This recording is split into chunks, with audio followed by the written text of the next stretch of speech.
ಈ ಅಮ್ಮ ಫೌಂಡೇಶನ್ ಅಧ್ಯಕ್ಷರಾದ ಸುಧಾಕರ್ ಶೆಟ್ಟರ್ ಅವರ ನೇತೃತ್ವದಲ್ಲಿ ಈ ರೈತರ ಸಮಸ್ಯೆಗಳ ಬಗ್ಗೆ ಒಂದು ವಿಚಾರ ಸಂಕಿರಣವನ್ನ ಇದೊಂದೇ ಅಲ್ಲ, ಇನ್ನೂ ಕೂಡ ಮುಂದೆ 4-5 ಸಂಕೀರ್ಣಗಳನ್ನು ಮಾಡಿ ಇನ್ನೂ ತುಂಬಾ ವಿಚಾರವಂತರ ಹತ್ರ ನಾವು ಸಲಹೆ ತಗೊಂಡು ಇದಕ್ಕೆ ಕೊನೆ ಮುಟ್ಟುವವರೆಗೂ ಈ ಹೋರಾಟವನ್ನು ನಾನು ಮಾಡ್ತೇನೆ ಅನ್ನುವಂತ ಮಾತು ಕೊಟ್ಟಿರೋದ್ರಿಂದ ಇದೊಂದು ಅರ್ಥಪೂರ್ಣವಾದಂತ ಕಾರ್ಯಕ್ರಮ ಅಂತ ನನಗೆ ಅನಿಸ್ತಾ ಇದೆ. ಈ ಸುಧಾಕರ್ ಶೆಟ್ಟರು ನನಗೆ ಶೃಂಗೇರಿ ಕ್ಷೇತ್ರಕ್ಕೆ ಬಂದಾಗ ನನಗೆ ಸ್ವಲ್ಪ ಲಘುವಾಗಿ ಕಾಣಿತು. ಯಾಕಂದ್ರೆ ಚುನಾವಣಾ ಸಂದರ್ಭದಲ್ಲಿ ಎಲ್ಲಿಂದೆಲ್ಲ ರಾಜಕಾರಣಿಗಳು ಬರ್ತಾರೆ, ಚುನಾವಣೆ ಮುಗಿಸ್ತಾರೆ, ಹೋಗ್ತಾರೆ, ಗೆಲುವಾದ್ರೂ ಉಳಿತಾರೆ, ಗೆಲುವಾಗಿಲ್ಲ ಅಂದ್ರೆ ಹೋಗ್ಬಿಡ್ತಾರೆ ಅಂತ ತಿಳ್ಕೊಂಡಿದ್ದೆ. ಆದ್ರೆ ಇವರ ಅಮ್ಮ ಫೌಂಡೇಶನ್ ಮತ್ತೆ ಇವರ ಕಾರ್ಯಕ್ರಮಗಳು ನೋಡಿ ನನ್ನ ಮಾತನ್ನ ನಾನು ವಾಪಸ್ ತಗೊಳ್ಬೇಕು ಅಂತ ಅನಿಸ್ತಾ ಇದೆ. ಯಾಕಂದ್ರೆ ಅವರು 5 ವರ್ಷಗಳಿಂದ ನಿರಂತರವಾಗಿ ಮಾಡಿರುವಂತಹ ಸಮಾಜ ಸೇವೆ ನಮ್ಗೆಲ್ಲರಿಗೂ ಕೂಡ ಒಂದು ಮಾರ್ಗದರ್ಶನನೇ. ತುಂಬಾ ಅರ್ಥಪೂರ್ಣವಾಗಿ ಸಸ್ಟೈನಬಲ್ ಪ್ರೋಗ್ರಾಮ್ಸ್ ಅಂತ ಕರಿಬೇಕು ಅದನ್ನ. ಬರೀ ಚಾರಿಟಿ ಅಲ್ಲ, ಡೆವಲಪ್ಮೆಂಟ್ ಓರಿಯೆಂಟೆಡ್ ಆಗಿರುವಂತಹ ಕಾರ್ಯಕ್ರಮಗಳನ್ನ ಶಿಕ್ಷಣ ಮತ್ತು ಆರೋಗ್ಯ ಕ್ಷೇತ್ರದಲ್ಲಿ ಹೆಚ್ಚಿನ ಗಮನ ಕೊಟ್ಟು ಕೆಲಸ ಮಾಡಿದ್ರು.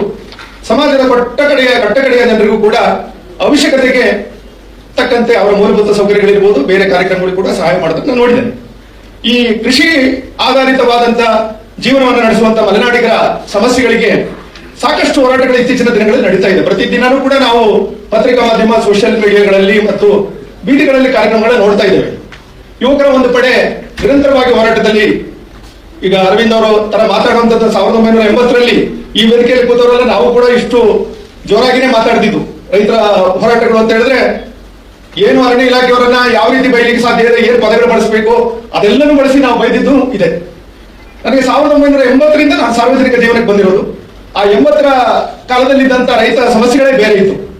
ಅವತ್ತು ಸೌದೆ ತಗೊಳ್ಳೋಂಗಿಲ್ಲ, ಸಬ್ಕಡಿಯೋಂಗಿಲ್ಲ, ಮಣ್ಣು ತರೋಂಗಿಲ್ಲ, ಕಾಡಿಗೆ ಹೋದ್ರೆ ಗುಂಡಾಗ್ತೀವಿ ಅಂತ ಹೇಳೋ ಪರಿಸ್ಥಿತಿ ಇತ್ತು. ಈಗಲೂ ಇದೆ, ಟ್ರೆಸ್ಪಾಸ್ ಕಾನೂನು ಇದೆ. ಅಕ್ರಮವಾಗಿ ಅರಣ್ಯ ಪ್ರದೇಶಕ್ಕೆ ಪ್ರವೇಶ ಮಾಡಿದ್ರೆ ಅರಣ್ಯಾಧಿಕಾರಿಗಳು ಗುಂಡೊಡೆಯುವಂತ ಅಧಿಕಾರ ಈಗಲೂ ಕೂಡ ಇದೆ, ಅದೇನು ತೆಗೆದಾಕಿಲ್ಲ. ಅಂತ ಸಂದರ್ಭದಲ್ಲಿ 1980ರಲ್ಲಿ ಸನ್ಮಾನ್ಯ ಪ್ರೊಫೆಸರ್ ನಂಜುಂಡಸ್ವಾಮಿ ಅವರ ಹೆಸರನ್ನ ಎಲ್ಲರೂ ಕೂಡ ಕೇಳಿರ್ಬೇಕು. ಅದರಲ್ಲಿ ನಮ್ಮ ಶಿವಮೊಗ್ಗದ ಸುಂದರೇಶ್ ಅವರು ಮತ್ತೆ ಅನೇಕ ವಿಚಾರವಂತರು ಸೇರಿ ಒಂದು ರಾಜ್ಯ ರೈತ ಸಂಘ ಅಂತ ಮಾಡ್ತಾರೆ. ಅದು ಶೃಂಗೇರಿ ಕ್ಷೇತ್ರದಾದ್ಯಂತ ಅದರ ಪ್ರಭಾವ ಬರುತ್ತೆ. ನಾವೆಲ್ಲ ಯುವಕರಾಗಿದ್ರು, ರಾಜೇಂದ್ರ ಅವರು, ದಿವಾಕರ್ ಅವರು, ಹಾಗೆ ಅವರ ನಾಯಕತ್ವ, BS ತಿಮ್ಮಯ್ಯ ಅವರೆಲ್ಲ, ಇಲ್ಲಿ ಕೂಡ ನಮ್ಮ ಮಳಿಗೆ ಚಂದ್ರಶೇಖರ್ ಅವರು, ರಾಮಸ್ವಾಮಿ ಅವರು, ಇಲ್ಲಿ ಕಳಸಪ್ಪನವರು, ಇವರೆಲ್ಲ ಇಲ್ಲಿನ ನಾಯಕರುಗಳಾಗಿದ್ರು. ಒಟ್ಟಾಗಿ ಕೂಡ ಸಾಕಷ್ಟು ಕಾರ್ಯಕ್ರಮಗಳನ್ನು ಮಾಡಿದ್ರು. ಅಂತ ಸಂದರ್ಭದಲ್ಲಿ ಎಲ್ಲಾ ರೈತರ ಹೆಗಲ ಮೇಲೆ ಒಂದು ಹಸಿರು ಶಾಲು, ಎಲ್ಲಾ ಗ್ರಾಮಗಳ ರಸ್ತೆಯ ಮುಂಭಾಗದಲ್ಲಿ ಸರ್ಕಾರಿ ಅಧಿಕಾರಿಗಳಿಗೆ ಪ್ರವೇಶ ಇಲ್ಲ ಅನ್ನುವಂತ ರೈತರ ಬೋರ್ಡ್ಗಳನ್ನ ನಾವು ಕಾಣಬಹುದಿತ್ತು. ಯಾವ ಕಂದಾಯ ಇಲಾಖೆಯವರನ್ನು ಸೇರಿಸಿ ನಾವು ಒಳಗೆ ಬಿಡೋದಿಲ್ಲ ಅಂತ ಹೇಳಿ ಪ್ರತಿಭಟನೆ ಮಾಡುವಂತ, ಅವರನ್ನ ತಡೆಯುವಂತ ಶಕ್ತಿ ಇರುವಂತ ಯುವ ಪಡೆ ಇತ್ತು ಅವತ್ತು. ಆ ಹೋರಾಟ ಯಾವ ರೀತಿ ಬಂತು ಅಂತ ಹೇಳಿದ್ರೆ ಎಲ್ಲಾ ಜಾಗಗಳಲ್ಲೂ ಕೂಡ ಈ ರೀತಿಯ ಒಂದು ಹೋರಾಟ ಆಗಿ ಅವತ್ತಿನ ಬಹುಮುಖ್ಯ ಬೇಡಿಕೆಗಳು ಅಂತ ಹೇಳಿದ್ರೆ, ಒಂದು ಅಕ್ರಮ ಸಕ್ರಮ ಸಾಗುವಳಿ ಚೀಟಿಯನ್ನು ಕೊಡುವಂತದ್ದು, 2 ಬೆಳೆಗಳಿಗೆ ವೈಜ್ಞಾನಿಕವಾದ ಬೆಲೆಯನ್ನು ನಿಗದಿ ಮಾಡುವಂತದ್ದು, 3 ಸಾಲ ಮನ್ನಾ ಮಾಡಬೇಕು. ಈಗ 22 ವಿವಿಧ ಬೇಡಿಕೆಗಳನ್ನ ರೈತ ಸಂಘ ಅವತ್ತು ಮುಂದಿಟ್ಕೊಂಡು ಕೆಲಸ ಮಾಡಿದ್ರು. ಸರಾಯಿಯನ್ನು ಕೂಡ ಬಂದ್ ಮಾಡಬೇಕು ಅನ್ನೋದು ಪ್ರಮುಖವಾದಂತ ಬೇಡಿಕೆ. ಈ ಎಲ್ಲಾ ವಿಚಾರಗಳನ್ನು ಮುಂದಿಟ್ಟುಕೊಂಡು ಹೋರಾಟ ಮಾಡಿ ಅನೇಕ ಕಾರ್ಯಕ್ರಮಗಳನ್ನ, ಪ್ರತಿನಿತ್ಯ ಹೋರಾಟ ಚಳವಳಿ, ಪೊಲೀಸ್ನವರು, ಫಾರೆಸ್ಟ್ ಇಲಾಖೆಯವರ ಜೊತೆಯಲ್ಲಿ ನಿರಂತರ ಯುದ್ಧನೇ ನಡೀತಾ ಇತ್ತು. ಆ ಸಂದರ್ಭದಲ್ಲಿ ಒಂದು ರಾಜಕೀಯ ಬದಲಾವಣೆ ಶೃಂಗೇರಿ ಕ್ಷೇತ್ರದಲ್ಲಿ ಆಯಿತು. ನಾನು ಇಲ್ಲಿ ಬಂದಾಗ ಹಿರಿಯರಾದ ಕಲ್ಪುಳಿ ವಿಠ್ಠಲ ಹೆಗಡೆಯವರು ಹೇಳಿದ್ರು, ಗೋವಿಂದೇಗೌಡರನ್ನ ಚುನಾವಣೆ ನಿಲ್ಲಿಸಬೇಕಾದ್ರೆ ನಾನು ಭಾರಿ ಒತ್ತಾಯ ಮಾಡಿದ್ದೆ, ಒಂದು ಬದಲಾವಣೆ ಆಗಲಿ ನಮ್ಮ ಶೃಂಗೇರಿ ಕ್ಷೇತ್ರದಲ್ಲಿ ಇದ್ದೇನೆ, ಅವರನ್ನ ಒತ್ತಾಯ ಮಾಡಕ್ಕೆ ನಾನು ಒಬ್ಬ ಇದ್ದೆ ಅಂತ ಹೇಳಿದ್ರು. ಬಹುಶಃ ಅವರು ಅವತ್ತು ಚುನಾವಣಾ ಸಂದರ್ಭದಲ್ಲಿ NR ಭೇಟಿ ಕೊಟ್ಟಾಗ ನಾವೆಲ್ಲ ಯುವಕರು ರೈತ ಸಂಘದವರೆಲ್ಲ ಸೇರಿ ಅವ್ರನ್ನ ಭೇಟಿ ಮಾಡಿದ್ರು. ನಾವು ಅವ್ರಿಗೆ ಕೇಳಿದ್ರೆ, ನೀವು ಅಧಿಕಾರಕ್ಕೆ ಬಂದ್ರೆ ನಿಮಗೆ ನಾವು ಬೆಂಬಲ ಕೊಡದೆ, ನೀವು ಅಧಿಕಾರಕ್ಕೆ ಬಂದ್ರೆ ನಮ್ಗೆ ಸಾಗುವಳಿ ಚೀಟಿ ಕೊಡ್ತೀರಾ ಅಂತ ಹೇಳಿ, ನೀವು ನನ್ನ ಗೆಲ್ಸಿ ಖಂಡಿತವಾಗ್ಲೂ ನಾನು ಕೊಡ್ತೀನಿ ಅಂತ ಹೇಳಿ, ನಿಮ್ಮ ಎಲ್ಲಾ ಸಮಸ್ಯೆಗೂ ನಾನು ಪರಿಹಾರ ಕೊಡ್ತೀನಿ ಅಂತ. ಸರಿ, ಅದೇ ಕಾರಣ ಅವತ್ತು ಅಲ್ಲಿವರೆಗೂ ಸಮಾಜ ಸೇವಾ ಕಾರ್ಯಕ್ಷೇತ್ರದಲ್ಲಿದ್ದ ನಾನು ರಾಜಕಾರಣಕ್ಕೆ ಗೌಡರ ಜೊತೆಲೇನೆ ಎಂಟ್ರಿ ಆಗಿದೆ 83ರಲ್ಲಿ. ಇವತ್ತು ಇಲ್ಲಿ ಕೂತವರೆಲ್ಲ ನಮ್ಮ ಸಮಕಾಲೀನವರೇ ಹೆಚ್ಚಿನ ಜನ. ಈಗ ಸಂಬಂಧಗಳು ದೂರ ಆಗಿದೆ ಬಿಟ್ರೆ ಅವನ್ನೆಲ್ಲರೂ ಒಟ್ಟಿಗೆ ಇದ್ದವರೆ. ಆ ನಂತರದಲ್ಲಿ ಗೋವಿಂದ ಗೌಡರ ಜೊತೆಯಲ್ಲಿ ಕಾರ್ಯಕ್ರಮ ಮಾಡಿ ಅವ್ರು ಗೆದ್ರು. ಮಲೆನಾಡಿನ ಸಮಸ್ಯೆಗಳನ್ನ ಬಗೆಹರಿಸಬೇಕು ಅನ್ನುವಂತ ತುಂಬಾ ಆಸಕ್ತಿ ಇದ್ದಂತ ನಾಯಕರವರು, ಸರಳ ಮತ್ತು ಸಜ್ಜನ ಕೂಡ ಇದ್ರು. ಅವರ ತೀರ್ಮಾನದಂತೆ ಅವತ್ತು ದರ್ಖಾಸ್ ಕಮಿಟಿ, ನಿಮ್ಗೆ ಎಲ್ಲರಿಗೂ ನೆನಪಿರಬಹುದು, ದರ್ಖಾಸ್ ಕಮಿಟಿ ಅಂತ ಒಂದಿತ್ತು ಸಾಗುವಳಿ ಚೀಟಿ ಕೊಡ್ಲಿಕ್ಕೋಸ್ಕರ. ಆ ದರ್ಖಾಸ್ ಕಮಿಟಿಯಲ್ಲಿ ಯಾರಿಗೂ ಕೂಡ ಸಾಮಾನ್ಯ ಜನರಿಗೆ, ಒತ್ತುವರಿದಾರರಿಗೆ ಕೊಡ್ಲಿಕ್ಕೆ ಬರೋದಿಲ್ಲ. ಅದರಲ್ಲಿ 10% ಏನೋ ಸಾಮಾನ್ಯ ಜನರಿಗೆ ಕೊಡಕ್ಕೆ ಬರುತ್ತೆ, ಬಾಕಿ ಎಲ್ಲ ಮೀಸಲಾತಿಗಳ ಮೇಲೆ ಹೋಗುತ್ತೆ. ಹಾಗಾಗಿ ಅದು ಪ್ರಯೋಜನ ಆಗಿಲ್ಲ. 84ರಲ್ಲಿ ರೈತ ಸಂಘದ ಅವ್ರ ಜೊತೆ ಅವತ್ತಿನ ಸರ್ಕಾರ, ಏನು ರಾಮಕೃಷ್ಣ ಹೆಗಡೆ ಅವರ ಸರ್ಕಾರ ಅಂತ ಅನ್ಸುತ್ತೆ, ಅವರೊಟ್ಟಿಗೆ ಮಾತುಕತೆ ಮಾಡಿ ಸಂಧಾನ ಮುರಿದು ಬಿದ್ದು ಇಡೀ ರಾಜ್ಯದಾದ್ಯಂತ ರಸ್ತೆ ತಡೆ ಚಳವಳಿಗಳನ್ನ ಮಾಡಬೇಕು ಅಂತ ತೀರ್ಮಾನ ಮಾಡಿದ್ರು. ಆ ರಸ್ತೆ ತಡೆ ಚಳವಳಿಗಳು ಯಾವ ತರ ಆಯ್ತು ಅಂದ್ರೆ, ನಮ್ಮ ಚಿಕ್ಕಮಗಳೂರು ಜಿಲ್ಲೆ ಮತ್ತು ಕೊಪ್ಪ ಶೃಂಗೇರಿ ಕ್ಷೇತ್ರದಲ್ಲಿ ಭಾರಿ ದೊಡ್ಡ ಪ್ರತಿಭಟನೆಗಳು, ಹೋರಾಟಗಳಾಯಿತು. ಸುಮಾರು 5, 6, 7 ದಿನಗಳ ಕಾಲ ಯಾವುದೇ ವಾಹನಗಳನ್ನ 6 ಗಂಟೆಯಿಂದ 6 ಗಂಟೆವರೆಗೆ ಬಿಡೋದಿಲ್ಲ ಅಂತ ಹೇಳಿ ಎಲ್ಲರೂ ಕೂಡ ಒಂದೊಂದು ಪಾಯಿಂಟ್ಗಳಲ್ಲಿ ತಡೆಯುವಂತ ಕೆಲಸ ಮಾಡುದು. ಅವತ್ತೊಂದಷ್ಟು ಖಾಸಗಿ ವಾಹನಗಳು 4-5 ಕಾರುಗಳು ಬಿಟ್ರೆ ಯಾವುದೇ ಮಲೆನಾಡಿನಲ್ಲಿ ಗಾಡಿಗಳೇನು ಓಡಾಡ್ತಿರ್ಲಿಲ್ಲ. ಆದ್ರೂ ಕೂಡ ಅವ್ರನ್ನ ತಡೆದು ನಿಲ್ಲಿಸೋ ಕೆಲಸ ನಾವು ಮಾಡಿದ್ವಿ. ಪಾವಟೆ ಅವರು ಅಂತ ಅನ್ಸುತ್ತೆ, ನಂಗೆ SP ಆಗಿದ್ದು. ಕೊನೆ ಹಂತದಲ್ಲಿ ಈ ಹೋರಾಟವನ್ನು ಮುರಿಬೇಕು ಅಂತ ತೀರ್ಮಾನ ಆಯ್ತು. ಚಿಕ್ಕಮಗಳೂರಿನಿಂದ ಏನು ನಮ್ಮ ಜಿಲ್ಲಾಧ್ಯಕ್ಷರು NS ಹೇಳಿದ್ರೆ ಇವರು ಮಣಿಗೆ ಚಂದ್ರಶೇಖರ್ ಅವರಿಗೂ ಭಾರಿ ದೊಡ್ಡ ಗಲಾಟೆ ಆಗಿ ಅಲ್ಲಿಂದ ಲಾಠಿ ಚಾರ್ಜ್ ಮಾಡುವಂತ ಕಾರ್ಯಕ್ರಮ ಆಗಿ ಎಲ್ಲರನ್ನು ಎಬ್ಬಿಸಬೇಕು ಅಂತ ತೀರ್ಮಾನ ಆಯ್ತು. ಅಲ್ಲಿಂದ ಲಾಠಿ ಚಾರ್ಜ್ ಮಾಡಿದ ಕೊಪ್ಪ ಶೃಂಗೇರಿ ಬಂದು, ಕೊಪ್ಪದಿಂದ ಬಂದು NR-ಪುರ ಬರ್ಬೇಕಾದ್ರೆ ಅವತ್ತಾದ್ರ ನಾಯಕತ್ವವನ್ನ ನಾನು ಸುಮಾರು 50 ಜನ ಹಳ್ಳಿಗಳು ಸೇರ್ಕೊಂಡು ಮಾಡ್ತಿದ್ದು. ಗಾಂಧೀಜಿ ಫೋಟೋ ಇಟ್ಕೊಳ್ಳಿ, ಹಸಿರು ಶಾಲೆ ಹಾಕೊಳ್ಳಿ, ಯಾವುದೇ ಗಲಾಟೆ ಮಾಡ್ಕೊಳ್ಳಿ, ಅವ್ರು ಬಂದಾಗ ನಾವು ಶಾಂತ ರೀತಿಯಲ್ಲಿ ಚಳವಳಿ ಮಾಡ್ತಿದ್ವಿ, ನಮ್ಮನ್ನ ಅರೆಸ್ಟ್ ಮಾಡಿ ಅಂತೇಳಿ ನಮ್ಮ BS ತಿಮ್ಮಣ್ಣವರು ಅವತ್ತು ನಮ್ಗೆ ಹೇಳ್ಕೊಟ್ಟಿದ್ರು. ನಾವು ಹುಡುಗರು ಹೇಳೋದು, ಒಂದು ಕಲ್ಲಾದ್ರೂ ನಾವು ಹೊಡಿಯೋಣ, ಎಲ್ಲ ಕಡೆ ಹೊಡಿತಾ ಇದಾರೆ, ನಾವು ಕತ್ತಿರ್ತೀವಿ, ಸ್ವಲ್ಪ ಜನ 4 ಕಲ್ಲಾದ್ರೂ ಬೀಸೋಣ, ಇಲ್ಲ ಹಂಗೆಲ್ಲ ಮಾಡೋದು, ನಾವು ಶಾಂತಿಯಿಂದ ಮಾಡ್ಬೇಕು, ಗಾಂಧಿ ಮಾರ್ಗ ಅಂದ್ರು.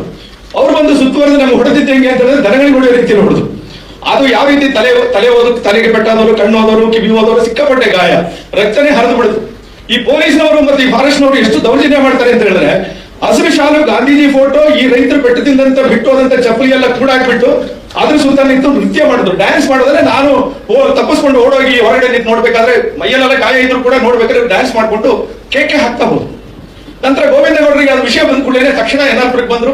ಆ ಗಾಯಾಳುಗಳು ನಾನು ಸೇರಿ ಅನೇಕ ಜನರನ್ನ ಶಿವಮೊಗ್ಗ ಮೆಗನ್ ಹಾಸ್ಪಿಟಲ್ ಕರ್ಕೊಂಡು ಹೋದ್ರು. ಅದು ಇಡೀ ನಮ್ಮ ಕರ್ನಾಟಕದ ಮುಖ್ಯ ಪತ್ರಿಕೆಗಳ ಪ್ರಮುಖ ಸುದ್ದಿಯಾಗಿ ಅವತ್ತು ಬಂದಿತ್ತು. ನರಸಿಂಹರಾಜಪುರದಲ್ಲಿ BH ಕೈಮರದಲ್ಲಿ ನಡೆದಂತ ಘಟನೆ. ಗೋವಿಂದಗೌಡರು ಶಾಸನಸಭೆಯಲ್ಲಿ ಸರ್ಕಾರದ ವಿರುದ್ಧವಾಗಿ, ಅಧಿಕಾರದಲ್ಲಿರುವ ಪಕ್ಷದ ವಿರುದ್ಧವಾಗಿ ನಿಲುವಳಿ ಸೂಚನೆ ಮಂಡನೆ ಮಾಡಿದ್ರು. ಆ SP ಇಂದ ಹಿಡಿದು ಎಲ್ಲಾ ತಾಲೂಕಿನ ಸಬ್ ಇನ್ಸ್ಪೆಕ್ಟರ್ಗಳನ್ನು ಟ್ರಾನ್ಸ್ಫರ್ ಮಾಡಿದ್ರು. ಒಂದು ಕಮಿಷನ್ ನೇಮಕ ಮಾಡಿದ್ರು. ನಮ್ಮ ಮೇಲೆಲ್ಲ ಬಸ್ ತಡೆದು ದರೋಡೆ ಮಾಡ್ತಾರೆ ಅಂತ ಕೇಸ್ ಹಾಕಿದ್ರು ಪೊಲೀಸ್ನವರು. ಆ ಎಲ್ಲ ಕೇಸನ್ನು ವಾಪಸ್ ತೆಗೆದ್ರು. ಇದೊಂದು ಇತಿಹಾಸ. ಯಾಕಂದ್ರೆ ಯಾವ ರೀತಿ ಹೋರಾಟವನ್ನು ಮಾಡಬಹುದು ಅನ್ನೋದ್ರ ಬಗ್ಗೆ ಒಂದು ಮಾಹಿತಿ ಇರಲಿ ಅಂತ ಹೇಳಿದ್ರು. ಇವತ್ತಿನ ಪರಿಸ್ಥಿತಿ ಹೆಂಗಿದೆ ಅಂದ್ರೆ 80ರ ಪರಿಸ್ಥಿತಿ ಇವತ್ತಿಲ್ಲ. ರೈತರು ಸ್ವಲ್ಪ ಆಧುನಿಕತೆ, ವಿಜ್ಞಾನ, ತಂತ್ರಜ್ಞಾನ ಎಲ್ಲ ಬೆಳೆದಿದೆ. ರೈತರೆಲ್ಲ ಆಧುನಿಕರಾಗಿದ್ದಾರೆ. ಸ್ವಲ್ಪ ಕಾರು, ವೆಹಿಕಲ್ ಎಲ್ಲ ಇಟ್ಕೊಂಡಿದ್ದಾರೆ, ಸ್ಮಾರ್ಟ್ ಫೋನ್ ಇದೆ, ಮನೆ ಪ್ಯಾಂಟ್ ಶರ್ಟ್ ಎಲ್ಲ ಚೆನ್ನಾಗಿದೆ. ಆ ರೀತಿಯಲ್ಲಿರೋ ರೈತರು, ಅಡಿಕೆ ತೋಟ ಇದೆ. ಏನು ಆಹಾರ ಬೆಳೆ ಮುಖ್ಯವಾಗಿದ್ದಂತ ಮಲೆನಾಡಲ್ಲಿ ಇವತ್ತು ನಾಣ್ಯ ಬೆಳೆ ಅಥವಾ ಅಡಿಕೆ ತೋಟ, ಕಾಫಿ ಅದು ಇದೆಲ್ಲ ಬೆಳೆಯುವಂಥದ್ದು ಇವತ್ತು ಕಾಣ್ತಾ ಇದ್ವಿ. ಈ ಪರಿಸ್ಥಿತಿಯಲ್ಲಿ ಬದಲಾವಣೆ ಆಗಿದೆ. ಆದ್ರೆ ಸಮಸ್ಯೆಗಳಿಗೆ ಪರಿಹಾರ ಆಗಿದೆಯಾ ಅಂತ ಕೇಳಿದ್ರೆ 100ಕ್ಕೆ 100 ಇಲ್ಲ. ಆ 83ರಲ್ಲಿ ದರ್ಖಾಸ್ ಕಮಿಟಿ ಈ ಹೋರಾಟ ಆದ್ಮೇಲೆ ಆ ಹೋರಾಟ ದಮನ ಆಯ್ತು ಅಂತಾನೆ ಹೇಳ್ಬೋದು. ಆನಂತರ ಸರ್ಕಾರ ಅದರ ಮೇಲೆ ಚಿಂತನೆ ಮಾಡಿನೇ ಈ 1985ರಲ್ಲಿ 2ನೇ ಬಾರಿ ಗೋವಿಂದಗೌಡರು ಆಯ್ಕೆ ಆದಾಗ ಈ ದರ್ಖಾಸ್ ಕಮಿಟಿಯ ಬದಲು ಒತ್ತುವರಿ ಸಮಿತಿಯನ್ನು ನೇಮಕ ಮಾಡಿದ್ರು. ಆ ಒತ್ತುವರಿ ಸಮಿತಿಯಲ್ಲಿ ನಾನು ಕೂಡ ದರ್ಖಾಸ್ ಕಮಿಟಿಯಲ್ಲಿ, ಒತ್ತುವರಿ ಸಮಿತಿಯಲ್ಲಿ ಗೋವಿಂದಗೌಡರು ಇದ್ದ, ಕಂಸಮೇವರು ಇದ್ರು ಅಂತ ಕಾಣುತ್ತೆ, ಅವರು ಕೂಡ ಇದ್ದವರೆ. ಅವಾಗ ಅಲ್ಲಿ ಒಂದು ಕಂಡೀಷನ್ ಇದೆ, ಯಾವುದೇ ಒತ್ತುವರಿ ಸಮಿತಿ ಕೂಡ ಅರಣ್ಯ ವಲಯ ಅಧಿಕಾರಿಗಳು ಅದಕ್ಕೆ ಸದಸ್ಯರಾಗಿರ್ತಾರೆ. ಅವರು ಅಲ್ಲಿ ಬಂದು ಈ ಸಾಗುವಳಿ ಚೀಟಿಯನ್ನು, ಒರಿಜಿನಲ್ ಸಾಗುವಳಿ ಚೀಟಿಯನ್ನು ಕೊಡ್ಬೇಕಾದ್ರೆ ಈ ರೈತರ ಜಾಗದಲ್ಲಿರುವಂತಹ ಮರವನ್ನ ಕಡಿತಲೆ ಮಾಡಿ ತೆಗೆದುಕೊಂಡು ಹೋದ್ಮೇಲೆ ಅವ್ರು NOC ಅಂತ ಕೊಟ್ಟ ಮೇಲೆ ಆ ಜಾಗಕ್ಕೆ ಸಾಗುವಳಿ ಚೀಟಿ ಕೊಡಿ ಅಂತ ಹೇಳಿ ಇವರಿಗೆ ಕಳಿಸಿದ್ರೆ ಯಾವ ಫೈಲ್ ಕಡತನ ವಾಪಸ್ ಬರೋದಿಲ್ಲ ಫಾರೆಸ್ಟ್ನವರಿಗೆ. ಹಾಗಾಗಿ ಗೋವಿಂದಗೌಡರು ಏನು ತೀರ್ಮಾನ ಮಾಡಿದ್ರೆ, ಇದಾಗೋದಿಲ್ಲ, ರೈತರ ಕೈಲಿ ಒಂದು 20 ರೂಪಾಯಿ ಚಾಪಕಾಯದಲ್ಲಿ ಬರ್ಸ್ಕೊಳ್ಳಿ, ನನ್ನ ಜಾಗದಲ್ಲಿ ಇಷ್ಟು ಮರ ಇದೆ, ಈ ಮರನ ನಾನು ಉಳಿಸಿ ಬೆಳೆಸಿ ನಿಮಗೆ ವಾಪಸ್ ನೀವು ಯಾವ ಬೇಕಾದ್ರೆ ಕಟ್ಕೊಂಡು ಹೋಗಿ ಅಂತ ಅಲ್ಲಿ ತನಕ ನಾನು ಉಳಿಸ್ಕೊಡ್ತೀನಿ ಅಂತ ಬರ್ಕೊಡಿ ಅಂತ ಹೇಳಿ ಹಾಗೆ ಬರ್ಕೊಟ್ಟು ಹೆಚ್ಚು ಕಡಿಮೆ ಒಂದು 1000 ಜನರಿಗೆ ಅವತ್ತು ಶೃಂಗೇರಿ ಕ್ಷೇತ್ರದಲ್ಲಿ, ವಿಶೇಷವಾಗಿ ನರಸಿಂಹರಾಜಪುರ ತುಂಬಾ ಜನರಿಗೆ ಸಾಗುವಳಿ ಚೀಟಿ ಕೊಟ್ಟರು. ಇವತ್ತು ಆ ಸಾಗುವಳಿ ಚೀಟಿ ಕೊಟ್ಟಿರೋದು ಏನಾಗಿದೆ ಅಂತ ಹೇಳಲಿಕ್ಕೋಸ್ಕರ ನಾನು ಈ ಕಥೆ ಹೇಳಿದೆ. ಆನಂತರ ಇದೇ ರೀತಿ ಮನೆದಳ, ಇವತ್ತು ಇವರೆಲ್ಲ ಹೇಳಿದ್ರು ಮನೆದಳನೇ ಇವತ್ತು ಯಾರಿಗೂ ಕೂಡ ಕೊಡೋದಿಲ್ಲ. ನೀವು ನೋಡಿದ್ರ 94C ಮಾಡಿದ್ರು, ಒಂದಷ್ಟು ಜನಕ್ಕೆ ಇತ್ತೀಚಿನ ವರ್ಷದಲ್ಲಿ ಜೀವರಾಜ್ ಅವರಿದ್ದಾಗ ಸ್ವಲ್ಪ ಜನರಿಗೆ ಕೊಟ್ಟರು. ನಂತರದಲ್ಲಿ ಏನೋ ಕೊಡ್ಲಿಕ್ಕೆ ಸಾಧ್ಯ ಇಲ್ಲ, ರಾಜೇಗೌಡರು ಏನೋ ಸ್ವಲ್ಪ ಕೊಟ್ಟಿರಬಹುದು. ಈಗಂತೂ ಏನೂ ಕೊಡ್ಲಿಕ್ಕೆ ಸಾಧ್ಯ ಆಗ್ತಾ ಇಲ್ಲ. ಈಗ ರಾಜೇಗೌಡರು ಏನು ಕೊಡಕ್ಕಾಗ್ತಾ ಇಲ್ಲ, ಯಾವ ಶಾಸಕರು ಏನೋ ಕೆಲಸ ಮಾಡ್ಲಿಕ್ಕೆ ಮಲೆನಾಡಿನಲ್ಲಿ ಅರಣ್ಯ ಇಲಾಖೆಯವರು ಎಲ್ಲರಿಗೂ ಅಡ್ಡಿ ಮಾಡ್ತಾರೆ ಅಂತ ಹೇಳುವಂತ ಪರಿಸ್ಥಿತಿಯಲ್ಲಿ ಇವತ್ತು ನಾವಿದ್ದೇವೆ. ಈ ಸಾಗುವಳಿ ಚೀಟಿ ಕೊಟ್ಟಿರುವಂತಹ ಜಾಗದ ಒಂದು ಉದಾಹರಣೆ ನಾನು ಹೇಳ್ತೇನೆ. 1975-86ರಿಂದ ಅವರ ಅಧಿಕಾರಾವಧಿಯೊಳಗೆ ಕೊಟ್ಟಿದ್ದು. ನಂತರ ಯುಕೇಶ್ ಅಮ್ಮಣ್ಣವರು, DB ಚಂದ್ರೇಗೌಡರು, ಜೀವರಾಜ್ ಅವರು, ರಾಜೇಗೌಡರು ಕೂಡ ಮೊದಲನೇ ಅವಧಿಗೆ ಒಂದಷ್ಟು ಕೊಟ್ಟರು. ಇದರಲ್ಲಿ ಒಂದು ಉದಾಹರಣೆ ಏನು ಅಂತ ಹೇಳಿದ್ರೆ, ಈಗ ನೀವೆಲ್ಲ ಹೇಳಿದ ಅನೇಕ ಅರಣ್ಯಗಳ ಹೆಸರು ನೀವು ಕೇಳಿರ್ಬೋದು, ಆದ್ರೆ ಈ ಮೈಸೂರು ರಾಜರ ಅರಣ್ಯ ಅಂತ ಯಾರು ಕೇಳಿರ್ಲಿಕ್ಕಿಲ್ಲ ಅಂತ ನನಗೆ ಅನ್ಸುತ್ತೆ. ಮೈಸೂರು ರಾಜರದ ಒಂದು ಅರಣ್ಯ ನಮ್ಮ ಶೃಂಗೇರಿ ಕ್ಷೇತ್ರದಲ್ಲೂ ಇದೆ. 1900ರಿಂದ 1930ರವರೆಗಿನ ಆದೇಶದ ಕೆಲವು ತುಣುಕುಗಳು ನನಗೆ ಸಿಕ್ಕಿದೆ. ಆದ್ರೆ ಇವರ ವೆಬ್ಸೈಟ್ ಅಲ್ಲಿ ಹುಡುಕಿದ್ರೆ ಸಿಗೋದಿಲ್ಲ. ಅರಣ್ಯ ಇಲಾಖೆ ವೆಬ್ಸೈಟ್ ಅಲ್ಲಿ ಇದು ಯಾವ ಮಾಹಿತಿನೂ ನಮಗೆ ಕೊಡೋದಿಲ್ಲ. ಅವ್ರು ಏನ್ ಹೇಳ್ತಾರೆ ಅಂದ್ರೆ, ನೀವು ನೇರ ಕೊಪ್ಪ ಡಿವಿಷನ್ DFO ಕೇಳಿ, ಇಲ್ಲ ವಲಯ ಅರಣ್ಯಾಧಿಕಾರಿ ಕೇಳಿ ಅಂತಾರೆ. ಈ ಮಾಹಿತಿ ತಗೊಂಡಾಗ ನನ್ನ ಊರು ಶಿರಗಲಲ್ಲಿ ಗ್ರಾಮ ಸುಮಾರು 454 ಎಕರೆ ಭೂಮಿ, ಒಂದು ಸರ್ವೆ ನಂಬರ್ 177ರಲ್ಲಿದೆ. ಈ 177ರಲ್ಲಿ ಹೆಚ್ಚು ಕಡಿಮೆ 150 ಎಕರೆ ಸಾಗುವಳಿ ಚೀಟಿ ಕೊಟ್ಟಿದ್ದಾರೆ. ಇನ್ನೊಂದಷ್ಟು ಸಾಗುವಳಿ ಚೀಟಿ ಪ್ರೋಸೆಸ್ ಅಲ್ಲಿ ಇದೆ. ಇದು ಕಂದಾಯ ಭೂಮಿ. ಇದರಲ್ಲಿ ಏನ್ ತೋರಿಸುತ್ತೆ ಪಾಣಿ ಒಳಗೆ ಅಂದ್ರೆ, ಇದನ್ನ ಗೋಮಾಳ ಅಂತ ತೋರಿಸುತ್ತೆ. ಆಕಾರ ಬಂದು ಕೂಡ ಆಗಿದೆ, 454 ಎಕರೆ ಇದೆ. ಈ ನಂತರದಲ್ಲಿ ಇದನ್ನ ನಾವು ಈಗ ಪಕ್ಕಾಪೋರ್ಟ್ ಮಾಡ್ಲಿಕ್ಕೋಸ್ಕರ ತಾಲೂಕು ಆಫೀಸಿಂದ ಸುಮಾರು 55 ಜನರ ಕಡತವನ್ನ ಅರಣ್ಯ ಇಲಾಖೆ ಕಳಿಸಿದ್ದಾರೆ. ಇವರೇನ್ ಮಾಡಿದ್ದಾರೆ ಅಂದ್ರೆ 1930 ಆದೇಶದಲ್ಲಿ ಶಿರಗಳ ಈ 127 ಸರ್ವೆ ನಂಬರು ಶಿರಗಳಲ್ಲೇ ಕಿರು ಅರಣ್ಯ ಅಂತ ಘೋಷಣೆ ಮಾಡಿದ್ದಾರೆ. ಈಗ ನಮ್ಮ ಜಾಗದಲ್ಲಿ ನಿಮ್ಗೆ ಸಾಗುವಳಿ ಚೀಟಿ ಕೊಡಕ್ಕೆ ಹೇಳಿದ್ದು ಯಾರು? ಆದ್ರೆ ಇದು ಇಂಡೀಕರಣ ಆಗ್ಲಿಲ್ಲ. 2008ರಲ್ಲಿ ಒಬ್ಬರು ಅಂಕರಾಜ್ ಅಂತೇಳಿ ಮತ್ತೊಂದು ಜಯ ಅಂತೇಳಿ ಒಬ್ರು ಫಾರೆಸ್ಟ್ ಮತ್ತು ಒಂದು ತಾಲೂಕು ತಹಸೀಲ್ದಾರ್ ಕೂತ್ಕೊಂಡು ಇದನ್ನೆಲ್ಲ ಎಲ್ಲಿಂದ ಗೆಸೆಟ್, ಮೈಸೂರು ಗೆಸೆಟ್ ನೋಟಿಫಿಕೇಶನ್ ತಗೊಂಡ್ಬಂದು ಈ ಎಲ್ಲವನ್ನೂ ಕೂಡ ಸುಮಾರು 4,000 ಎಕರೆ, ಈಗ ನಾನೊಂದು ಉದಾಹರಣೆ ಹೇಳಿದ್ದು, 4,000 ಎಕರೆಗಳನ್ನ ಅರಣ್ಯ, ಕಿರು ಅರಣ್ಯ ಅಂತ ಘೋಷಣೆ ಮಾಡಿ ಇಟ್ಟಿದ್ದಾರೆ. ಅರಣ್ಯ ಇಲಾಖೆ ನಕಾಶೆಯನ್ನು ತೆಗೆದು ನಮಗೆ ನಾವು ಹೋಗಿ ಕೇಳಿದ್ರೆ, ನೋಡಪ್ಪ ನಮ್ಮ ನಕಾಶೆ ಒಳಗೆ ಹಿಂಗಿದೆ, ನಿಮ್ದು ತಾಲೂಕು ಆಫೀಸ್ ನಮಗೆ ಸಂಬಂಧ ಇಲ್ಲ, ನಾವು ಕೊಡೋದಿಲ್ಲ, ನಮ್ಮ ಜಾಗದಲ್ಲಿ ಕೊಟ್ಟಿರೋದು ಇದು ಯಾವ್ದು ನಿಮ್ಗೆ ಮಂಜೂರು ಮಾಡಲ್ಲ, ಇದು ಕೊಟ್ಟಿರೋ ತಪ್ಪು, ಇದನ್ನ ನಾವು ರದ್ದುಪಡಿಸ್ತೀವಿ, ವ್ಯಾಪಾರ ಮಾಡೋಂಗಿಲ್ಲ, ಯಾವುದೇ ಅಭಿವೃದ್ಧಿ ಕಾಮಗಾರಿಗಳಿಗೆ ನೀವು ಸರ್ಕಾರದಿಂದ ನಾವು ಅನುಮತಿ ಕೇಳಬೇಕಾದ್ರೆ ಈಗ ಅರಣ್ಯ ಇಲಾಖೆ ಅನುಮತಿ ತಗೊಂಬನ್ನಿ ಅಂತ ಕೇಳುವಂತ ಪರಿಸ್ಥಿತಿ ಬಂದಿದೆ. ಅಲ್ಲಿಗೆ ನಾವು ಇಷ್ಟು ಹೋರಾಟ ಮಾಡಿ ಗೋವಿಂದಗೌಡರು ಮಾಡಿಕೊಟ್ಟಂತ ಅಥವಾ ಆಗಿನ ಮುಂದಿನ ಶಾಸಕರುಗಳು ಮಾಡಿಕೊಟ್ಟಂತ ಯಾವುದೇ ಸಾಗುವಳಿ ಚೀಟಿ ಕೂಡ ಇವತ್ತು ಅಸಿಂಧುವಾಗುವಂತ ಪರಿಸ್ಥಿತಿ ಏನಿದೆ. ಇದರ ಬಗ್ಗೆ ಯಾವ್ದಾದ್ರು ಸಾಮಾನ್ಯ ಜನರಿಗೆ ಕೇಳಿದ್ರೆ ಅವರು ಅಡಿಕೆ ತೋಟ ಮಾಡ್ಕೊಂಡಿದ್ದಾರೆ, ಮನೆ ಕಟ್ಕೊಂಡಿದ್ದಾರೆ, ಮಕ್ಕಳೆಲ್ಲ ಓದಿ ವಿದ್ಯಾವಂತರಾಗಿದ್ದಾರೆ, ಇನ್ನೇನಪ್ಪ ನಮ್ಗೇನ್ ಸಮಸ್ಯೆ ಇಲ್ಲ, ಯಾಕೆ ಅರಣ್ಯ ಹೋರಾಟ ಮಾಡ್ತಾರೆ ಅನ್ನೋ ಮಟ್ಟಕ್ಕೆ ರಾಜಸ್ಥಾನದಿಂದ ಇವತ್ತು ಮಲೆನಾಡಿನಲ್ಲಿ ಜನ ಸೇರೋದೇ ಇಲ್ಲ. ಮೊದಲಾಗಿದ್ರೆ ಅರಣ್ಯ ಇಲಾಖೆಯವರು ತೊಂದರೆ ಕೊಡ್ತಾರೆ, ಬನ್ನಿ ಅಂದ್ರೆ ಬರ್ತಿದ್ರು, ಇವತ್ತು ಬರೆದ್ರೆ ಇವ್ರಿಗೆ ಕೆಲಸ ಇಲ್ಲ, ರಾಜಕಾರಣಿಗಳಿಗೆ ಬೇರೆ ಕೆಲಸ ಇಲ್ಲ, ಒಂದು ಎಲೆಕ್ಷನ್ ಬರ್ತಾ ಇದೆ, ಅದಕ್ಕೆ ಈಗಲೇ ನಮ್ಮನ್ನು ಎದುರಿಸ್ತಾ ಇದ್ದಾರೆ ಅನ್ನೋ ಮಟ್ಟಕ್ಕೂ ಅರಣ್ಯ ಜನ ಇವತ್ತು ಆತರ ಯೋಚನೆ ಮಾಡೋ ಮಟ್ಟದಲ್ಲೂ ಇದ್ದಾರೆ. ಇದರ ಸಂಪೂರ್ಣವಾದ ಮಾಹಿತಿ ಅವ್ರಿಗೆ ಇಲ್ಲ. ಹಾಗಾಗಿ ನಾವು ಆಲೋಚನೆ ಮಾಡಬೇಕು ಎಲ್ಲ ರೀತಿಯಲ್ಲೂ ಕೂಡ. ಈ 4-1 ನೋಟಿಫಿಕೇಶನ್ ಕಥೆಯೂ ಇಷ್ಟೇನೆ. ಈ 4-1 ನೋಟಿಫಿಕೇಶನ್ ಅಲ್ಲಿ ಕೂಡ ಒಂದು ಪದ ಇದೆ, ಯಾವುದೇ ಒತ್ತುವರಿ ಜಾಗವನ್ನು ಹೊರತುಪಡಿಸಿ ಉಳಿದ ಜಾಗವನ್ನು 4-1 ನೋಟಿಫಿಕೇಶನ್ ಮಾಡಬೇಕು ಅಂತ. ನನಗನ್ಸುತ್ತೆ ಇದು ಗೋಪಾಲಕೃಷ್ಣ DC ಅವರು ಯಾವುದೋ ಒಂದು ಚೀಮಾರಿ ಹಾಕಿಸ್ಕೊಂಡ್ರು ವಿಧಾನ ಪರಿಷತ್ತಿನಲ್ಲಿ ಅಂತ ಅನ್ಸುತ್ತೆ. ಆ ಸಿಟ್ಟಿಗೆ ಬಂದು ಇಲ್ಲಿರುವಂತ ಚಿಕ್ಕಮಗಳೂರು ಜಿಲ್ಲೆ 1,60,000 ಹೆಕ್ಟೇರ್ ಜಾಗನ 4-1 ನೋಟಿಫಿಕೇಶನ್ ಮಾಡಿದ್ರು. ಅದು ಮಾಡ್ಬೇಕಾದ್ರೆ ಕಾರಣ ಏನು? ಈ ಹಸಿರು ಪೀಠದ ಒಂದು ಆದೇಶ ಇದೆ, ಅದರಲ್ಲಿ ಏನ್ ಹೇಳ್ತಾರೆ ಅಂತ ಹೇಳಿದ್ರೆ 1 ಎಕರೆಯಲ್ಲಿ 5 ಮರಕ್ಕಿಂತಲೂ ಜಾಸ್ತಿ ಅಂತ ಕಾಣುತ್ತೆ, ಎರಡೇ ಗೊತ್ತಿರ್ಬೋದು ನಿರ್ದಿಷ್ಟವಾಗಿ. 5 ಮರ 6 ಮರಕ್ಕಿಂತ ಜಾಸ್ತಿ ಇದ್ರೆ ಅದು ಯಾವುದೇ ಜಾಗ ಆದ್ರೂ, ಕಂದಾಯ ಭೂಮಿ ಆಗ್ಲಿ, ಗೋಮಾಳ ಆಗ್ಲಿ, ಸಪ್ಪಿನ ಬೆಟ್ಟ ಆಗ್ಲಿ, ಖಾಸಗಿ ಜಾಗ ಆದ್ರೂ ಪರವಾಗಿಲ್ಲ, ನೀವು ಅದನ್ನ ಅರಣ್ಯ ಅಂತ ಘೋಷಣೆ ಮಾಡಿ ಅಂತ. ಈ ಅಧಿಕಾರ ಕೊಟ್ಟವರು ಯಾರು? ಅದನ್ನ ಯಾರು ಪ್ರಶ್ನೆ ಮಾಡಲಿಲ್ಲ. ಒಬ್ಬ DC ಅವರಿಗೆ ಕೊಟ್ಟಂತ ಅಧಿಕಾರ, ಇದನ್ನ ಪ್ರಶ್ನೆ ಮಾಡಕ್ಕೆ ನಮ್ಮ ಹತ್ರ ಅವತ್ತು ಯಾರು ಇರ್ಲಿಲ್ವಾ, ಇವತ್ತು ಯಾರು ಇಲ್ಲ. ಆ ಅರಣ್ಯನ ಇವತ್ತು ಈ ಅಧಿಕಾರನ ಉಪಯೋಗಿಸಿಕೊಂಡು DC ಅವರು 4-1 ನೋಟಿಫಿಕೇಶನ್ ಮಾಡಿರೋದು. ಇವತ್ತು 17 ಆಗಿದೆ, ಸೆಟಲ್ಮೆಂಟ್ ಆಫೀಸರ್ ನೇಮಕ ಮಾಡಿದ್ರು. ಅರಣ್ಯ ಇರೋದು ಇಲ್ಲಿ ಶೃಂಗೇರಿ, ಕೊಪ್ಪ, ಯಲ್ಲಾಪುರ, ಬಾಳೆಹೊನ್ನೂರು, ಚಿಕ್ಕಮಗಳೂರು, ಮೂಡಿಗೆರೆ ಈ ಭಾಗದಲ್ಲಿ. ಸೆಟಲ್ಮೆಂಟ್ ಆಫೀಸರ್ ಅಲ್ಲಿ ಕೂತ್ಕೊಂಡ್ರು. ಕಡೂರು, ತರೀಕೆರೆ, ಕಡೂರು, ಕಡೂರಲ್ಲಿ ಇತ್ತೀಚೆಗೆ ರಾಜಗೌಡ ಏನೋ ಅಡ್ಡ ಮಾಡ್ಲಿಕ್ಕೆ ಕೂತಿಯಾರೇನೋ ಗೊತ್ತಿಲ್ಲ. ಕಡೂರಲ್ಲಿ ಕೂತ್ಕೊಂಡ್ರು. ಯಾವ ರೈತರಿಗೂ ಏನು ಸಂಪರ್ಕ ಮಾಡಲಿಲ್ಲ. ಸ್ಥಳ ಪರಿಶೀಲನೆ ಮಾಡಿ ಫಿಸಿಕಲ್ ವೆರಿಫಿಕೇಶನ್ ಮಾಡ್ಬೇಕು. ಅವರು ಯಾವುದು ಒತ್ತುವರಿ ಇದೆಯಾ ಅದನ್ನು ಹೊರತುಪಡಿಸಿ ಮಾಡಿದೀರಾ ಅಂತ ನೋಡ್ಬೇಕಾದವರು ಅರಣ್ಯ ಇಲಾಖೆಯವರು ಕೊಟ್ಟಿರೋ ವರದಿನ ಅದೇ ತರ ಅಂಗೀಕರಿಸಿ ಅದನ್ನ 4-1 ನೋಟಿಫಿಕೇಶನ್ 17 ಮಾಡಿ ಅರಣ್ಯ ಈಗ ಇಲ್ಲಿ ಹೇಳೋದು ಅರಣ್ಯ ಅಂತ ಘೋಷಣೆ ಮಾಡಿ ಆಯ್ತು ಅಂತ ಆಗೋಯ್ತಾ. 17 ಆಗೋಯ್ತು. ಇನ್ನು ನಮಗೆ ಅದು ಆಗೋದ್ರಲ್ಲಿ ಇತ್ತು ಅಂತ ತಗೊಂಡಿದ್ದೆ ಆಗೋಗಿದೆ. ಈ ಬಫರ್ ಝೋನ್ ನಿಮ್ಗೆ ಗೊತ್ತಿದೆ, ಎಲ್ಲಾ ಝೋನ್ಗಳು ಸೇರಿ ಎಲ್ಲ ವಲಯಗಳು, ಅತಿ ಸೂಕ್ಷ್ಮ ವಲಯ, ಆ ವಲಯ, ಈ ವಲಯ, ಏನು ವನ್ಯ ಪ್ರಾಣಿ ವಲಯ, ಆನೆ ಕಾರಿಡಾರು, ಹುಲಿ ಯೋಜನೆ ಎಲ್ಲ ಸೇರಿಬಿಟ್ಟು ಅದಕ್ಕೆಲ್ಲ ಒಂದು ಬಫರ್ ಝೋನ್. ಈ ಬಫರ್ ಝೋನ್ ಏನಾಗಿದೆ ಅಂತ ಹೇಳಿದ್ರೆ ಎಲ್ಲಿ ನಿರ್ದಿಷ್ಟವಾದ ಬಫರ್ ಝೋನ್ಗೆ ಎಷ್ಟು ಏರಿಯಾ, ಯಾರು ಎಷ್ಟು ಕಿಲೋಮೀಟರ್ ವ್ಯಾಪ್ತಿ ಮಾಡಿದೀರಾ ಅಂತ ಕೇಳಿದ್ರೆ ಅದಕ್ಕೇನು ಉತ್ತರ ಯಾರು ಹೇಳೋದಿಲ್ಲ. ಅದಕ್ಕೆ ಒಂದು ಪರಿಹಾರ ಇದೆಯಾ ಅಂತ ಕೇಳಿದ್ರೆ ಅದಕ್ಕೆ ಉತ್ತರ ಇಲ್ಲ. ಎಲ್ಲರೂ ಮಾಡಿಟ್ಟಿದ್ದಾರೆ. ಅದಕ್ಕೆ ರೈತರ 5 ಕಿಲೋಮೀಟರ್ ಬಫರ್ ಝೋನ್ ಮಾಡ್ತೀವಿ ಅಂದ್ರೆ ಸುಮಾರು 100,000 ಜನರ ಮನೆಗಳು ಕಳ್ಕೊಂಡು ಜಮೀನುಗಳನ್ನು ಕಳ್ಕೊಂಡು ಹೋಗೋ ಪರಿಸ್ಥಿತಿ ಇದೆ. ಅರಣ್ಯ ಇಲಾಖೆ ಹತ್ರ ಕೇಳಿದ್ರೆ ಬಫರ್ ಝೋನ್ ಅಂದ್ರೆ ನೀವು ಯಾಕೆ ಹೇಳ್ತಿರ್ತೀರಾ, ನೀವು ಇರ್ಬೋದು, ಪ್ರಾಣಿಗಳು ಇರ್ಬೋದಂತೆ, ನಾವು ಪ್ರಾಣಿಗಳು ಒಟ್ಟಿಗೆ ಇರಬೇಕು ಅಂತ. ಅದಷ್ಟು ಸುಲಭದ ಕೆಲಸ ಅಲ್ಲ. ಪ್ರಾಣಿಗಳ ಜೊತೆಗೆ ನೀವು ಅಪರೂಪಕ್ಕೆ ನಾವು ಮೊನ್ನೆ ಮಡಗೂರಿನಲ್ಲಿ ನೀವು ನೋಡಿರ್ಬೇಕು, ಒಂದು ಫೋಟೋ ಬಂದಿತ್ತು. ಎಣಿಸ್ತಾನಿದ್ದೀರ ನಮ್ಮಿಬ್ಬರು 2-3 ಜನ ಸ್ನೇಹಿತರು, ಅವ್ರ ಪಕ್ಕದಲ್ಲಿ ಈ ಆನೆಗಳು ಹೋಗ್ತಾ ಇದೆ, 1, 2, 3, 17, 18, 19 ಆದ್ರೂ ಒಂದಿಂದ ಆನೆ ರೈತರ ಜಮೀನಿಗೆ ಹೋಗ್ತಾ ಇರೋದು. ಏನು ಉಳಿದ ರೈತರ ಜಮೀನು ಅಂತ ಲೆಕ್ಕ ಹಾಕಿ. ಹಾಗಾಗಿ ಬಫರ್ ಝೋನ್ಗಳನ್ನ ಏನ್ ಮಾಡಬಹುದು, ಇದಕ್ಕೆ ಪರಿಹಾರ ಮಾರ್ಗ.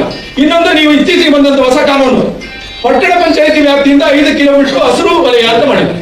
ಇದು ನಿಮ್ ಗಮನಕ್ಕೆ ಬಂದಿದೆ ಗೊತ್ತಿಲ್ಲ ನನಗೆ. ಹಸಿರು ಪಟ್ಟಿ, ಗ್ರೀನ್ ಬೆಲ್ಟ್ ಅಂತ ಮಾಡಿದ್ರು. ಇದು ಬೆಂಗಳೂರಿಗೆ ಗ್ರೀನ್ ಬೆಲ್ಟ್ ಮಾಡಬೇಕು.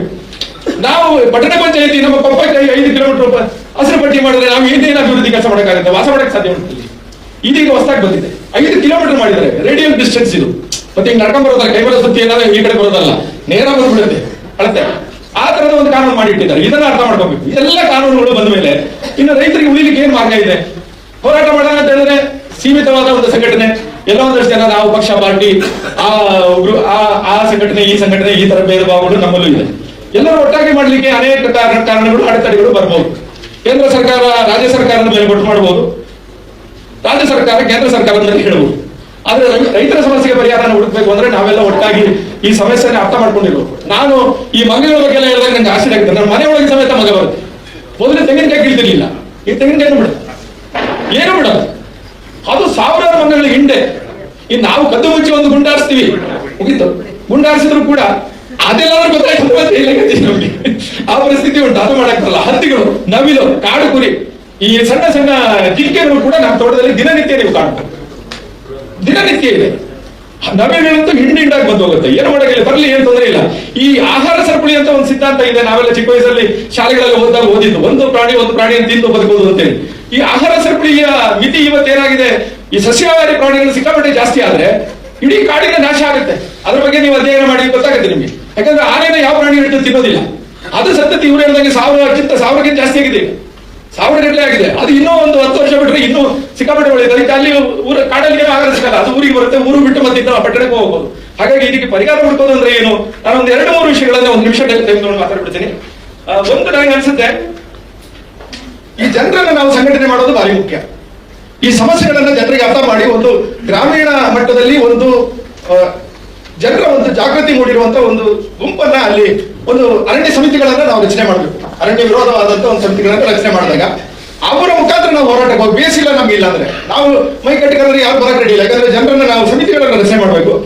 ಎರಡನೇದು ಭೂಮಿಗಳನ್ನ ಏನು ಜನವಸತಿ ಪ್ರದೇಶ ಮತ್ತು ಕೃಷಿ ಭೂಮಿಗಳನ್ನ ಹೊರತುಪಡಿಸಿ ಏನೇನು 4-1 ನೋಟಿಫಿಕೇಶನ್ ಮಾಡಿದ್ದಾರೆ. 1930 ಮೈಸೂರು ಅರಣ್ಯ ಏನಿದೆ ಎಲ್ಲ ಅರಣ್ಯವೂ ಕೂಡ ಇವತ್ತೇನು ಜನ ವಾಸ ಇದ್ದಾರೆ, ಸಾಗುವಳಿ ಚೀಟಿ ಕೊಟ್ಟಿದ್ದಾರೆ. ಹೊರತುಪಡಿಸಿ ಅವರು ಉಳಿದ ಜಾಗನ ಡಿಕ್ಲೇರ್ ಮಾಡ್ಕೊಂಡು ಇನ್ನು 3ನೇ ಈಗ ಏನ್ ಮಾಡ್ಬೋದು ಅಂತ ಹೇಳಿದ್ರೆ, ಗ್ರೀನ್ ಬೆಲ್ಟ್ ಯೋಜನೆಯನ್ನ ನಮ್ಮ ಪಟ್ಟಣ ಪಂಚಾಯತಿ ವ್ಯಾಪ್ತಿಯಲ್ಲಿ ಗ್ರೀನ್ ಬೆಲ್ಟ್ ಯೋಜನೆ ಅವಶ್ಯಕತೆ ಇಲ್ಲ, ಅದನ್ನ ರದ್ದು ಮಾಡಬೇಕು ಅಂತ. ಅರಣ್ಯ ಹಕ್ಕು ಕಾಯ್ದೆಯಲ್ಲಿ 75 ವರ್ಷಕ್ಕೆ ಸಾಮಾನ್ಯ ಜನರಿಗೆ ವಾಸ ದೃಢೀಕರಣ ಪತ್ರ ಕೊಟ್ಟರೆ ಸಾಗುವಳಿ ಚೀಟಿ ಅವರು ಅರಣ್ಯ ಹಕ್ಕು ಪತ್ರ ಕೊಡ್ತಾರೆ. ಆದ್ರೆ 75 ವರ್ಷ ಯಾರ ಹತ್ರ ದಾಖಲೆ ಇದೆ, ಅದನ್ನು ಕನಿಷ್ಠ ಒಂದು 15ರಿಂದ 25 ವರ್ಷಕ್ಕಾದ್ರೂ ಅದನ್ನ ಕಡಿಮೆ ಮಾಡಿಸಿದ್ರೆ ಏನು ಹಳೆ ರಿಸರ್ವ್ ಫಾರೆಸ್ಟ್, ಮೈನರ್ ಫಾರೆಸ್ಟ್ ಅಥವಾ ಸ್ಟೇಟ್ ಫಾರೆಸ್ಟ್ ಅಂತ ಏನಿದೆ, ಈಗ ಕೃತಕವಾಗಿ ನಿರ್ಮಾಣ ಆಗಿರೋ ಅರಣ್ಯ ಬಿಟ್ಟು ಆ ಅರಣ್ಯಗಳನ್ನ ನಾವು ಬಳಸ್ಕೊಳ್ಳಿಕ್ಕೆ ಸಾಧ್ಯ ಇದೆ. ಅದರ ನಿವಾಸ ಇರುವಂತ ಸಾಮಾನ್ಯ ಜನರಿಗೂ ಕೂಡ ಒಂದು ಹಕ್ಕುಪತ್ರ ಸಿಗುತ್ತೆ. ಹಾಗೆ ಕಾಫಿ ತೋಟದ ಏನು 25 ಎಕರೆನ ಲೀಸಿ ಕೊಡ್ತಾರೆ ಅಂತ ಹೇಳಿದ್ದಾರೆ. ರಬ್ಬರ್, ಅಡಿಕೆ, ಗಾರ್ಮೆಂಟ್ಸ್ ಇತರೆ ಏನು ಬೆಳೆಗಳನ್ನ ರೈತರು ಬೆಳೆದಿದ್ದಾರೆ ಅದನ್ನು ಕೂಡ ಅರಣ್ಯಗಳಲ್ಲಿ ಇದ್ರೆ ಅದನ್ನ ಲೀಸಿ ಕೊಡುವಂತ ವ್ಯವಸ್ಥೆ ಮಾಡಬಹುದು. ಇದು ಸರ್ಕಾರ ನನಗೆ ಅಂತ ಸುಲಭವಾಗಿ ಮಾಡುವಂತ ಕೆಲಸ. ಮಂಗಗಳನ್ನ ಏನ್ ಮಾಡೋದು ಅಂತ ಕೇಳಿದ್ರೆ ಏನ್ ಮಾಡೋದು, ಗಾಡಿ ತೊಗೊಂಡ್ಬಿಟ್ಟು ಮತ್ತೆ ವಾಪಸ್ ಬರುತ್ತೆ ಅಂತಾರೆ.